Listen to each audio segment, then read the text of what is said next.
Red Shark News at IBC 2017, brought to you by Panasonic, offering connected systems and solutions for broadcast and Pro AV. NewTek, the world's first full end-to-end IP solution. ZEISS camera lenses, always delivering the best quality to make your project stand out. Blackmagicdesign, amazing solutions for film, post-production, and television. So I'm super excited to be here at Fuji. I'm an Fuji X-shooter myself. I'm not afraid to reveal my side of myself to the camera. Thanks for joining me, Mark. I really appreciate it. It's my pleasure. It's nice to meet you. So, what's new? So our newest product was it's a broadcast TV lens that was announced this month. It's a UA24, which is a very portable, compact ENG lens, which basically fills our 4K lens lineup up to 8 models now, and they're all here at IBC for people to get their hands on and try them out for themselves.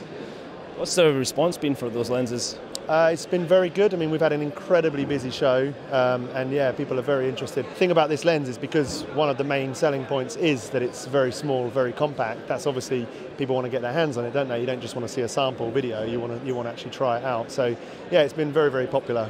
I understand that you guys also have new compact cine lenses on display here today. Can you talk a little bit more about that? We do, yeah. So we have the new MK lenses, so it's 18-55 and a 50-135. Now they're both new for 2017, but they're not being announced here at IBC. This is their IBC debut though. But what is very exciting is that we've got a few third-party mount versions of them here on the stand. So we get a lot of feedback of people asking, will you do a Micro Four Thirds version or you know, an EF mount version, etc. And so far we've not really been able to do that. We've been focusing our development on the E mount, and we've also got the X mount version that'll be coming in 2018. But to have these third parties creating these mount adapters is fantastic for us, because you know the whole purpose of the lens in the first place is to be accessible for independent or emerging filmmakers, and that's exactly what they do. So here on the stand we've got a GH5 with obviously a Micro Four Thirds, and we've also got an F55 with the FZ mount, and again the amount of response and interest that they've had has been phenomenal. In regards to the mounts, will it be an EF mount? Unfortunately not, and it just comes down to physics and the size of the lens. The actual process of changing the mount means that the E mount needs to be removed and then replaced with either the Micro Four Thirds or the FZ mount, and unfortunately it's just physically not possible to do it with an EF mount just because of the shape of the lens and the size of it. It's quite an exciting time with Fujifilm right now. I mean, you guys, in my opinion, and it's a non-biased opinion, but you're doing everything so right. Like, come down to the cameras, to the optics, to just, it's been transformative, to say the least. I mean, Fuji, I don't recognise the Fuji of 10 years ago, I see a completely new company that is pushing the boundaries. I mean, what's next for Fuji? I mean, how does the future look?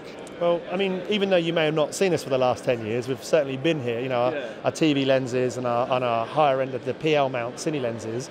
The PL mount is probably about 8 years old now, and it's very, very popular. But yeah, I think the biggest difference that you're probably seeing is obviously the X series, as you said yourself, you're a shooter, and the GFX.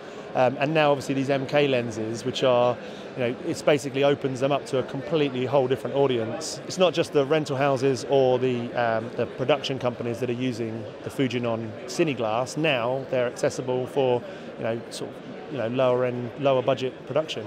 Is there any plans from Fuji to manufacture their own drive units for these cameras? We're currently considering it, and it would be good to have, and we have had a lot of feedback.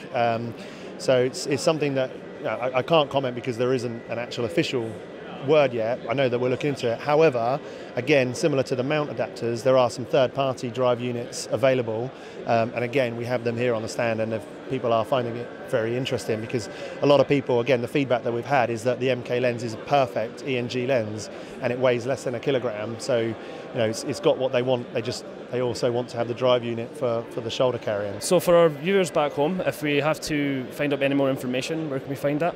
It's fujifilm.com or at Fujinon Lenses. Well, Mark, thank you very much for joining us. We really appreciate it. It's my pleasure. Well, that is it from Fujifilm. We hope you liked this video. If you want any more information, please hop over to redsharknews.com, and we'll see you next time.